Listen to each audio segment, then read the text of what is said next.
பிரைஸ்லார். இந்த நாளிலும் கூட ஆண்டவர் துதிக்கலாம். பரிசுத்தமுள்ள பிதாவே உம்மை துதிக்கிற சோத்திரிக்கிற ஆண்டவரே, இயேசு கிறிஸ்துவின் நாமத்தினாலப்பா இந்த நாளையும் கூட எங்களோட பேசி எங்களை ஆசீர்வதியும். ஆமென். நம்ம இந்த நாளில் யோபு பற்றின சில காரியங்களை நம்ம பார்க்கலாம். யோபு ஒரு நல்ல நீதிமான். ஒன்றுலேயே பார்த்திங்கன்னா, சன்மார்க்கம் தேவனுக்கு பயந்து பொல்லாப்புக்கு விலகுறவருமா இருந்தான் அப்படின்னு ஆண்டவர் சொல்கிறாரு. நல்ல ஒரு நீதிமான் யோபு. ஆனால் அவன் ஒரே ஒரு சின்ன விஷயத்தில் அவிசுவாசப்பட்டான். அன்று அவங்க பிள்ளைகளுக்கு எதான ஆபத்து வந்துருமோன்னுட்டு அதை பிசாசு கவனம் வைத்துட்டான். பிசாசுக்கிட்ட அன்று யோபுவை ஒப்பு கொடுக்குற, ஜீவனை மாத்திரம் விட்டுடு, மற்றதெல்லாம் என்ன பாடுபடுத்துகிறோம், என்னை மறுதளிக்க மாட்டான் அப்படின்ட்டு. பாருங்கள், 42வது வசனத்தில் அன்று 42:7 அவங்க ஃப்ரெண்ட்ஸுங்க மேலே எல்லாம் ஆண்டு கோபப்படுறாரு. ஏன் என் தாசனாக யோபு பேசினது போல் நீங்கள் என்னை குறித்து நிதானமாக பேசலன்ட்டு இங்கே சொல்கிறாரு. அங்கே சொன்னார் அவங்க விசுவாசப்பட்டதுனால பிசாசு கவனித்தான். இங்கே ஆண்டு யோபு பேசுகிறத கவனிக்கிறாரு. நீங்கள் யோபு பேசுனது போல் ஏன் நிதானமாக பேசலை? அப்போ நம்ம பேசுகிற ஒவ்வொரு வார்த்தையும் ஆண்டு கவனிக்கிறார். நம்ம எதை பற்றி பேசுகிறோம், யாரை பற்றி பேசுகிறோம், என்ன பேசுகிறோம், அதையெல்லாம் ஆண்டு பக்கத்தில் இருந்து என்ன பண்ணுறாரு, கவனிக்கிறார்.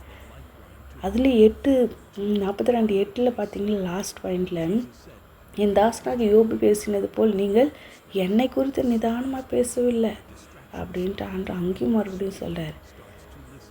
அப்போது நீங்கள் போய் தகன பலி இடுங்கன்னு சொல்லிவிட்டு அவங்க நண்பர்களுக்கு சொல்கிறாங்க. உடனே ஆண்டு யோபின் முகத்தை பார்க்குறாரு 9வது வசனத்தில்.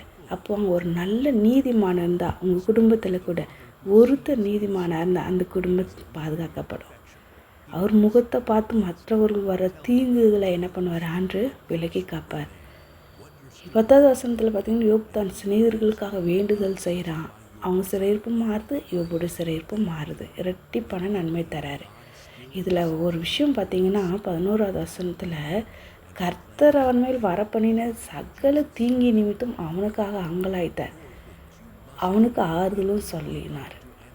தீங்கு வரப்பண்ணுகிறவரும் கர்த்தர் தான், அங்கலாய்க்கிறவரும் கர்த்தர் தான், ஆறுதல் சொல்லுகிறவரும் கர்த்தர் தான். அப்போது நம்ம பேசுகிற ஒவ்வொரு வார்த்தையும் நம்மளுடைய கிரியைகள், நம்மளுடைய யோசனைகள், நம்மளுடைய சிந்தைகள், நம்மளுடைய செயல்கள் எல்லாவற்றையும் ஆண்டவர் அறிந்து அதற்கேற்ற கிருபையை தான் தராரு. அப்போ எல்லாவற்றிலையும் நீங்கள் கவனமாக இருக்கணும். 12வது வசனத்தில் யோபுக்கு கர்த்தர் யோபின் முன்னிலைமை காட்டிலும் பின்னிலைமையை ஆசீர்வதித்தார். அவனை ஆராய்ந்து அறிஞ்சு அவனுக்கு கொடுத்த பாடுகள் உபத்திரங்கள் கொஞ்சம் இல்லை நஞ்சம் இல்லை. ஆனால் ஆண்டு அதுக்கப்புறம் அவன் மறுதளிக்கவே இல்லை. ஆண்டரை எவ்வளோ பாடு வந்தாலும் ஸ்ட்ராங்காக நின்றா. ஆண்டு அவனுக்கு ரெட்டிப்பான நம்பி தந்தார். அதனால் பாடுகள், கஷ்டங்கள், எந்தைகள், போராட்டங்கள், அங்கலாய்ப்பு எது வந்தாலும் ஆண்டு இருக்கிறார் உங்கள் கூட. நீங்கள் பயப்பட வேண்டாம். கர்த்தர் உங்களை ஆசீர்வதிப்பார். ஆமென்.